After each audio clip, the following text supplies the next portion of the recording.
ಈ ಪ್ರಯೋಗಕ್ಕೆ ಕಬ್ಬಿಣದ ಸೂಜಿ, 2-3 ಗುಂಡು ಪಿನ್ನುಗಳು ಮತ್ತು ಅಯಸ್ಕಾಂತದ ಅವಶ್ಯಕತೆ ಇದೆ. ಮೊದಲು ಕಬ್ಬಿಣದ ಸೂಜಿಯಿಂದ ಪರೀಕ್ಷಿಸಿ ಗುಂಡು ಪಿನ್ನುಗಳನ್ನು ಆಕರ್ಷಿಸುತ್ತದೆಯೇ.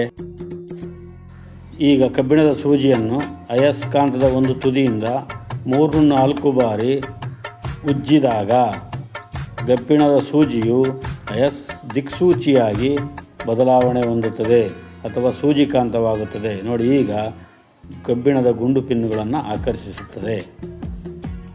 ಕಬ್ಬಿಣದ ಸೂಜಿಯನ್ನು ಕಾಂತವಾಗಿ ಮಾರ್ಪಡಿಸಬಹುದು ಎನ್ನುವುದನ್ನು ಈ ಚಟುವಟಿಕೆಯಿಂದ ಮಕ್ಕಳಿಗೆ ತಿಳಿಸಬಹುದು. ಕಬ್ಬಿಣದ ಸೂಜಿಯನ್ನು 3-4 ಬಾರಿ ಅಯಸ್ಕಾಂತದಿಂದ ಉಜ್ಜಿ ಒಂದು ಕಾರ್ಕಿಗೆ ಸಿಕ್ಕಿಸಿ ಅದನ್ನು ತಟ್ಟೆಗೆ ನೀರನ್ನು ಹಾಕಿ ಆ ನೀರಿನಲ್ಲಿ ತೇಲಿಬಿಡಿ.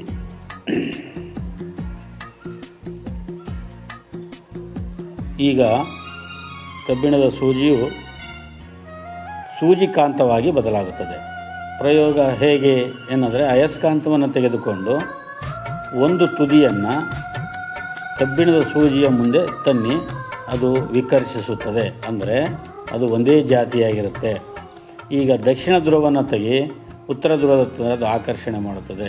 ಇದರಿಂದ ಗೊತ್ತಾಗುತ್ತೆ ಈ ಕಬ್ಬಿಣದ ಸೂಜಿಯನ್ನು ದಿಕ್ಸೂಚಿಯಾಗಿ ಮಾರ್ಪಡಿಸಬಹುದು.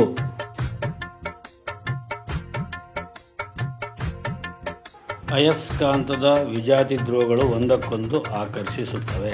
ಅಯಸ್ಕಾಂತದ ಸಜಾತಿ ಧ್ರುವಗಳು ವಿಕರ್ಷಿಸುತ್ತವೆ. ಗುಂಡು ಸೂಜಿಗಳ ರಾಶಿಗೆ ಅಯಸ್ಕಾಂತವನ್ನು ಅದ್ದಿದಾಗ ಅಯಸ್ಕಾಂತದ ಹಾರ ತಯಾರಾಗುತ್ತದೆ. ಈ ರೀತಿಯಾಗಿ ನೀವು ಮಾಡಿ ಆನಂದಿಸಿ.